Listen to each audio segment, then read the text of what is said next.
Bismillahirrahmanirrahim. Qala al-Habib Zain bin Ibrahim bin Sumit Ba'alawi al-Husaini fi kitabih al-Manhaj as-Sawi syarah usul tariqah Sada al-Ba'alawi ila an qala radhiyallahu ankum wa qala radhiyallahu anhu ma yu'qadu majlisu ilmin aw dhikrillah illa wa ansha Allahu min dhalika al-majlis sahabatan bayda fayasuquha ila qaumin lam ya'malu khairan qat wa yumtiruha alaihim fayasiru kulluhum minas su'ada. Al-Habib Ahmad bin Hasan Al-Attas sahib Tadhkirun Nas, dafin di mana dikuburnya bukan di Mashhad, di Huraidah. Habib Ahmad bin Hasan Al-Attas, beliau bilang kalau ada majlis ilmu atau majlis zikir, nanti dari situ kemudian Allah akan buatkan satu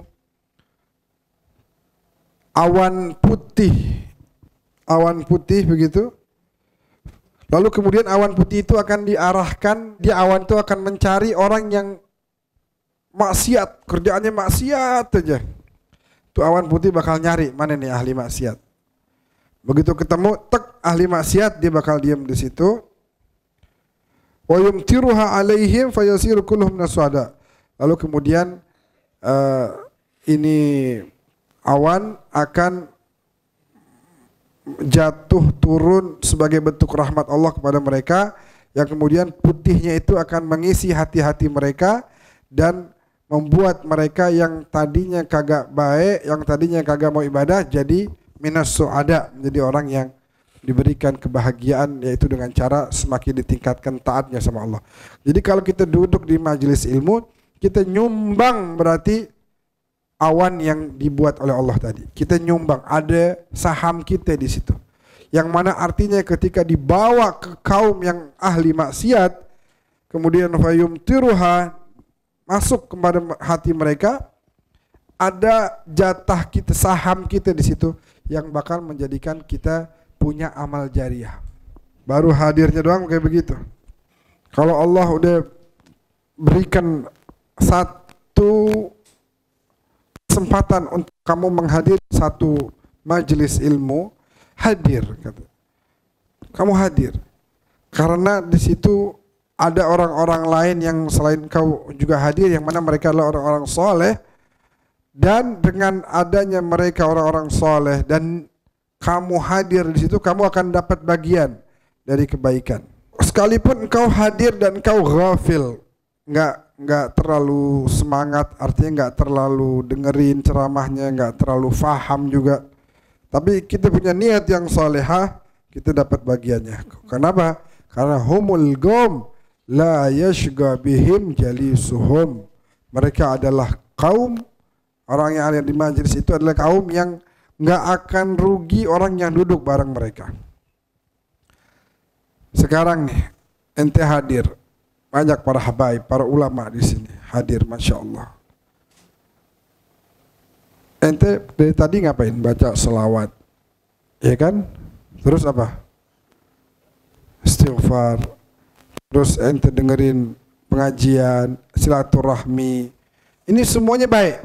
Satu nggak ada yang jelek.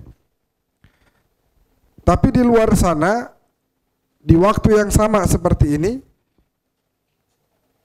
ada yang melakukan kemaksiatan, ada yang bikin acara pernikahan. Ini kan hari Minggu nih, banyak acara apa? Pernikahan yang harusnya jadi tempat turunnya rahmat, tapi dikumpulin laki sama perempuan, diperdengarkan lagu-lagu, orang pada joget, ya, maksiat semuanya. Laki sama perempuan gabung, perempuan ikut joget di situ, kemudian musik-musik haram diperdengarkan, akhirnya maksiat. Atau tempat yang lain lagi pada nongkrong, ada minuman. Nah, karena kita ada di sini, kita selamat dari tempat-tempat seperti itu. Humul gom la yashga bihim jalisuhum. Mereka adalah kaum yang kita nggak akan pernah rugi kalau duduk bareng mereka. Orang-orang di majelis itu begitu. Makanya dulu orang-orang saleh di zaman dulu, Hadratus Syekh Mbah Hashim Asy'ari, bukan cuma beliau sendiri yang baik, beliau ngajak yang lain, diciptakan suasana yang baik untuk orang jadi pada ikut baik juga. Beliau udah baik, udah ahli ibadah. Masa cukup? Enggak, beliau enggak merasa cukup. Bikinlah pondok pesantren Tebu Ireng. Dibikinlah majelis, ada majelis sholawat, majelis ilmu, ada majelis tahlil, ada majelis, biar sekitar juga ikutan. Beliau nggak hanya baik untuk diri sendiri, tapi beliau menciptakan ruang yang orang sekitar jadi ikutan baik kalau hadir di situ. Wakadzalik kita punya guru-guru banyak begitu. Lihat Abuya Sayyid Muhammad Al-Maliki, pengaruhnya lihat. Mana-mana ada di Indonesia ini, dari ujung sampai ujung banyak muridnya. Karena ada pondok pesantren di Rusaifah, di Mekah, yang kemudian bermanfaat akhirnya bukan hanya buat beliau atau anaknya juga, tapi enggak, murid-muridnya. Dan muridnya pulang ke Indonesia punya murid lagi. Begitu, semua jadi baik. Falidzalik pentingnya kita enggak hanya fokus sama diri sendiri, tapi kita ciptakan juga ruang yang baik supaya orang bisa ikut di situ, orang bisa duduk, bisa dengar, bisa bareng-bareng bersama-sama dengan kita jadi orang-orang yang mencoba untuk semakin dekat dengan Allah Subhanahu wa taala. Tanbih qala Sayyidina al-Imam al-Habib Abdullah bin Alawi al-Haddad radhiyallahu anhu wa nafa'ana bih wa rubbama ijtanaba ba'd al-juhal ahli al-ilm wa majalis al-ulama khaufan an ya'rifa ma yalzamuhu al-amal bih. Ada kalanya orang yang ahli maksiat kagak mau datang pengajian, alasannya apa?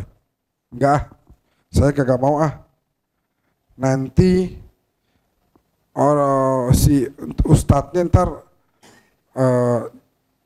ngeliat kasyaf saya ini ahli maksiat, saya nggak mau datang, saya malu. Kan ada yang begitu. Banyak. Anda kalau mau ngajak orang ke Habib Abu Bakar begitu, enggak, gue takut dikasyafin. Emang benar, beliau sering kali begitu. Biasanya paling banyak caranya nggak langsung gitu. Beliau bicaranya umum, tapi yang dimaksud satu orang ini, begitu. Ada yang main dukun gitu, datang, itu orang-orang soleh tahu. Tapi nggak langsung di ngomongin begitu, tapi bicara secara main dukun itu nggak boleh begini-begini. Nah dia kemudian merasa akhirnya besok nggak mau datang lagi, takut dibuka lagi hatinya dia, dibuka lagi jiwanya dia.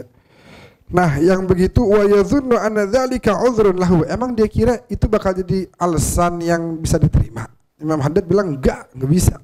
Justru sebaliknya, yang begitu bakal makin berat lagi. Lu udah tahu lo jelek, lu masih nggak mau cari tempat yang baik, itu bakal jadikan ente jadi baik.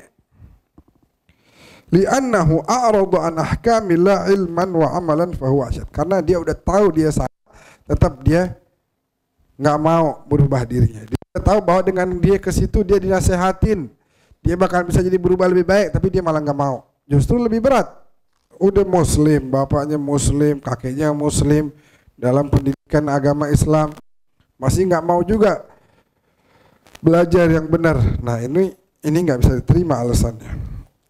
Qala al-Habib al-Imam Abdullah bin Hasan bin Tahir nafa'allahu bih, ya tarikan lil madaris laysa hadha hasan, majalisul ilmi ma tutraku fiha al-minan. Kata Habib Abdullah bin Husain bin Tahir yang tadi kita baca gosidahnya itu, diantaranya Rabbana atarafna, itu gosidahnya beliau. Ya Arhamar Rahimin. Ada juga orang sering baca tentang kematian itu, al-mautu atin an qarib kullun lahu minhu nasib, yallah biha yallah biha yallah bihusnul khatimah bijahi walid Fatimah umnun bihusnil khatimah. Beliau bilang yang ninggalin tempat-tempat belajar agama itu nggak baik, karena tempat-tempat itu nggak boleh ditinggalin. Di sana banyak sekali pemberian demi pemberian. Kita bahas nggak kemarin? Kita udah bahas kemarin bahwa kalau orang tahu kemuliaan majelis ilmu, dia bakal sikut-sikutan buat hadir. Dia bakal sikut-sikutan demi biar hadir. Dia bakal lari sekuat tenaga, sampai katanya di situ sampai kemarin dia bakal tinggalin toko dia. Kalau dia tahu ada majelis, dia bakal tinggalin, nggak apa-apa, hadir lu, tutup lu tokonya. Kenapa? Karena di situ banyak sekali pemberian demi pemberian. Cuma orang karena sifatnya terkadang itu atau sebagian keseringan non material tidak bisa dilihat, yang itu langsung Allah masukkan ke hati sebagai bentuk apa? Rasa tenang tuh mahal. Ada orang gelisah hidupnya, nggak ada enak-enaknya tuh. Tapi orang kalau hadir ke majelis itu Allah kasih ketenangan di hatinya, tumakninah, al-waqar. Allah kasih dalam hatinya itu ada rasa nyaman, rasa bahagia, itu mahal. Belum lagi dijaga jadi bisa terus sholat 5 waktunya, dia nggak tinggal. Itu adalah di antara pemberian yang kita nggak lihat sifatnya dalam bentuk materi. Kalau ada pemberian yang sifatnya materi, kita buru-buru kita kejar. Ada yang bagi-bagi duit 1 miliar di depan nih, kita ke depan semua, kita tinggalin nih majelis. Kenapa? Kita lihat tuh ada pemberiannya kelihatan. Cuma kalau hadir di majelis, pemberiannya itu nggak kelihatan secara fisik. Ya kita bahas minggu lalu apa ya? Ya, sebagai bentuk supaya diingatkan lagi tentang misalnya air wudhu Nabi, air kayak air-air yang lain. Tapi para sahabat nggak melihat itu sama dengan air-air yang lain, karena udah menyentuh wajah Nabi, tangan Nabi, sehingga air ini mereka jadi sikut-sikutan. Bahkan dalam hadisnya disebutnya kadu yaqtatilun, hampir bunuh-bunuhan, bersemangatnya mengejar jatuhnya air dari tetesan wudunya Rasulullah Sallallahu Alaihi Wasallam. Orang lain ngelihat, ya tuh air banyak, non soalnya juga ada tuh, tinggal buka keran air banyak, beda. Wa kadzalik hadir di majelis, nggak semua orang tahu pemberiannya yang didapatkan itu apa. Makanya orang kalau udah hadir istiqomah tuh nggak mau tinggalin. Abi bikin pengajian di rumahnya, oh dia bakal berusaha semaksimal mungkin, apapun kendala yang ada, majelis tetap harus jalan. Kenapa? Li'annahu qad dzaqa, beliau udah rasain kenikmatannya. Orang yang nggak merasakan ngelihat Abi, ngapain sih tuh minggu-minggu apa setiap minggu bikin begituan, pakai nyiapin jamuan, repot amat. Gue sih gak ada tuh bikin begituan di rumah gue, mana repot, mana ribet. Ajilani, wah ini lebih hebat lagi. Ajilani 30 tahun. Ada 30? Tahun 90 bikin pengajian bersama Al-Habib Muhammad bin Hussein Al-Aidrus. Yang waktu Maulid ceramah di sini, yang rahat tuh, Masya Allah. Itu dari mulai masih muda tuh, 30 tahun yang lalu, ngajar mingguan di rumah Jilani. Sampai gini hari itu majelis masih berlanjut tiap Selasa malam. Ana sering hadir, asal kita lagi santai kita hadir ke situ. Habib Muhammadnya udah agak senior ya, maka beliau minta anaknya terusin. Habib Muhammadnya juga kalau lagi sehat afiat ini datang. Tapi yang rutin hadir Habib Ali Ridho anaknya. Habib Muhammad datang ya karena mungkin mungkin sebulan sekali atau hadir. Oh Masya Allah, disiapin sama Jilani, ada makanan, ada kue, minuman. Capek. Dulu istrinya beliau namanya Ibu Puji yang ngurusin semuanya. Kira-kira 2 tahun lalu, hampir 3 tahun dipanggil oleh Allah. Tapi majelis tetap berjalan. Alhamdulillah ada anak-anaknya beliau yang lanjutin, mantu-mantunya ikut bantu-bantu, cucu, ponakan dan lain-lain. Orang ngelihatnya apa? Kebek amat sih tiap minggu pakai ngurusin begituan. Waduh, mana di rumah lagi, capek. Tapi yang Jilani enggak begitu. Karena udah ngerasain nikmatnya, makanya nggak mau biar apapun yang terjadi majelis jalan. Lagi di Jawa, beliau cerita lagi di Jawa, pulang Selasa pulang bikin majelis, nggak ada ceritanya. Ya begitu ya, Masya Allah. Kenapa? Udah ngerasain. Akhirnya apa tahu nggak? Waktu Bu Puji mau meninggal, Bu Puji Allah yarhamuha rahmatan wasi'ah, itu bukan hanya nyiapin majelis, tapi juga jahitin baju koko buat para habaib. Kemauan sendiri. Ada Habib, Fulan datang, Bib, ini baju koko ukurannya apa? Bikinin. Di antaranya yang di Jember, Al-Hamid, Al-Habib Ahmad bin Abdullah bin Saleh, cucunya Habib Saleh Tanggul. Itu waktu mau meninggal, Bu Puji, Habib Ahmad udah meninggal ya, udah meninggal. Tapi Bu Puji ngomong sama anaknya, siapa tuh? Mas Fauzan. Ada Habib Ahmad tuh, udah meninggal. Habib Ahmad datang tuh. Jadi ngelihat, dipersiapkan kehidupan dunia itu untuk mempersiapkan waktu-waktu kayak begitu tuh, dimana orang-orang akan mendapatkan hasil dari apa yang dia kerjakan. Kemarin di sini ada yang meninggal, namanya Al Habib Ahmad Al Haddar. Habib Ahmad Al Haddar masih hidup nih. Video call sama saudaranya di Jawa Timur. Ziarah Umi dong, ke kuburannya Umi. Ke kuburannya Umi katanya. Kuburannya. Umi, assalamualaikum ya Umi, ucapin salam, doa apa. Terus kata saudaranya, ya udah ya. Ditutup, matiin. Nah, ada lagi saudaranya, atau lagi perempuan, malam harinya dia lihat di mimpi si ibunya nih datang. Ibunya bawa, ada orang di belakang, di tenteng begini. Umi, itu siapa? Ini Ahmad katanya. Nah, ini Ahmad. Umi lagi sambut si Ahmad datang. Benar, besokannya pas bangun pagi mau cerita, nggak lama tuh Ahmad meninggal dunia. Di sini di Condet rumahnya. Berapa bulan yang lalu itu Ana lupa meninggal. Ana baru tahu ceritanya Jumat malam kemarin. Waktu ke Bondowoso, ke Banyuwangi, terus ke Bondowoso, diceritain karena ibunya kuburannya di Bondowoso. Jadi begitu. Tuh apalagi ibu ya, apalagi ibu. Ibu udah meninggal aja masih ngurusin anak gitu. Disambut si anak. Nggak dibiarin ketakutan di alam barzakhnya, enggak. Tetap disambut, dibantu, diurusin. Itulah kalau kita berbakti sama ibu kita. Yang punya ibu, ayo. Kemarin Anda ke Ambon, atau Anda udah cerita belum di sini? Mau lepas orang haji. Yang duduk si anak sama bininya nih. Si bapak, suami istri dah, suami istri. Anak ceramah, Masya Allah haji begini, panjang lebar. Masya Allah, besok berangkat gimana nih? Oh iya. Jadi si ibu di sini, kita tanya begitu.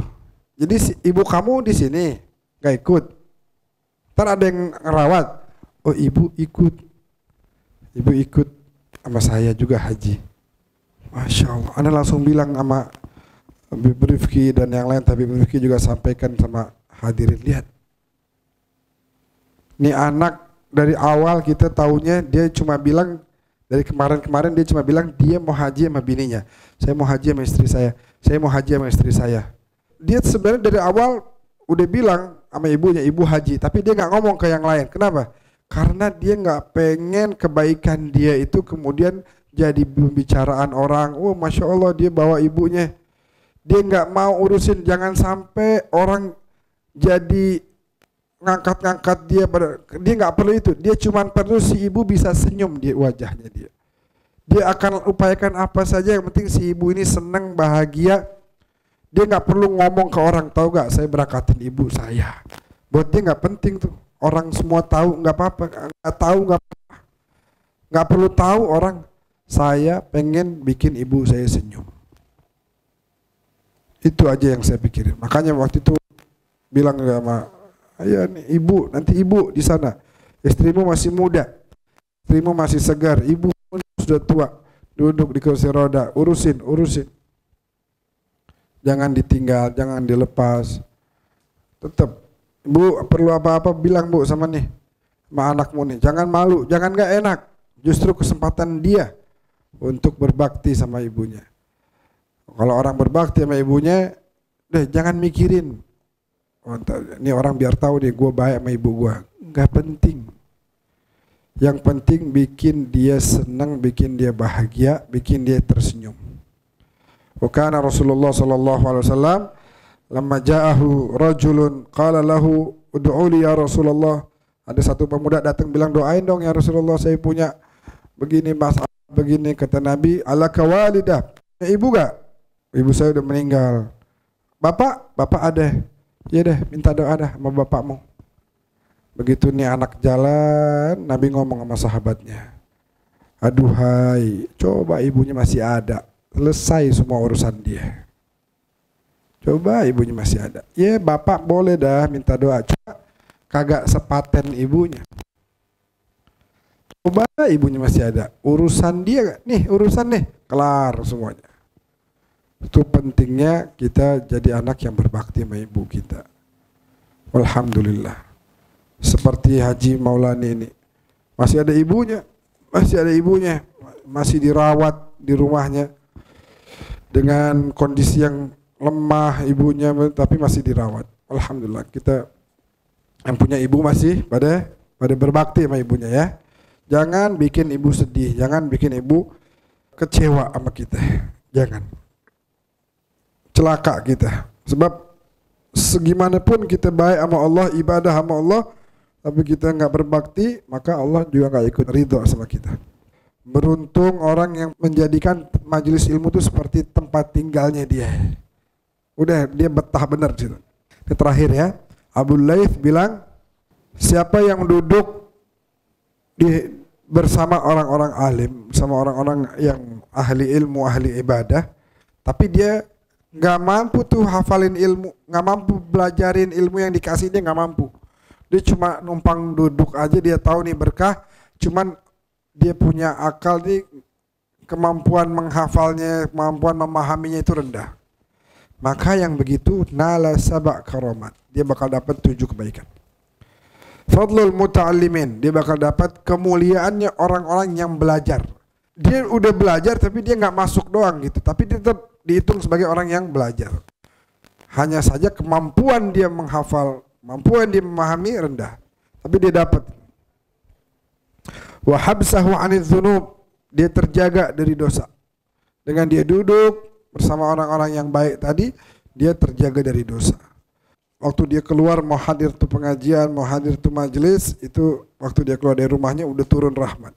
Begitu dia sampai turun lagi rahmat, dia dapat bagian lagi. Wa yuktabu lahu ta'atun ma dama mustami'an, selama dia duduk dengerin, saat itu juga tuh kebaikan, ketaatan dihitung terus tuh.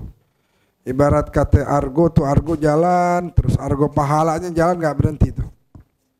Argo pahala jalan terus nggak berhenti, nambah aja. Ketika dia hatinya itu ada sedikit sedih gitu, aduh kok saya nggak paham, kok saya nggak ngerti, kok saya nggak bisa ngapalin, maka saat itu perasaan itulah yang kemudian menjadikan Allah akan semakin sayang sama dia. Ini hambaku nih baik. Ya, Ibnu Hajar. Kenapa disebut Ibnu Hajar? Karena Ibnu Hajar itu sampai menjadi Ibnu Hajar, awalnya kagak paham apa-apa dia. Belajar kagak masuk-masuk, ngapalin kagak bisa. Ya udah dah, ada keluar aja dari pesantren kalau begini ceritanya dah. Nggak paham-paham. Dalam kondisi dia keluar itu karena sudah kesian sama orang tuanya, kesian ngebiayain dia sekolah, tapi dia nggak paham-paham. Bukan dia nggak mau belajar, dia mau belajar, cuman dia coba nggak paham-paham. Begitu dia keluar, dia lihat tuh tetesan air ke batu, batu yang dengan tetesan satu tetes sedikit demi sedikit mulai menjadikan itu berlobang. Artinya batu aja kalah sama tetesan. Kayaknya saya nggak kayak batu juga, masih bisa paham dikit-dikit begitu. Akhirnya tetesan ilmu terus dia masukin, jadilah Ibnu Hajar seperti yang kita kenal. Menjadi salah satu imam dalam mazhab Ahlus Sunnah wal Jamaah. Dan Imam Syafi'i terkhusus sampai kalau dalam orang belajar fikih Imam Syafi'i nanti selalu ada 2 pendapat. Pendapat Ibnu Hajar, pendapat Al-Imam Ar-Ramli gitu. Saking memang mendalamnya ilmunya. Nah, orang yang kemudian dia udah belajar, kemudian dia nggak paham, tapi dia tetap maksa mau belajar, disitulah Allah bakal makin kesian amat nih hamba saya. Saya kasih kemampuan dia memahami sedikit, tapi dia masih semangat. Akhirnya disitulah Allah berikan kebaikan demi kebaikan ditambah lagi. Intaha min Mughyatil Mustarsyidin wallahu a'lam bis-shawab. Alhamdulillahirabbil alamin.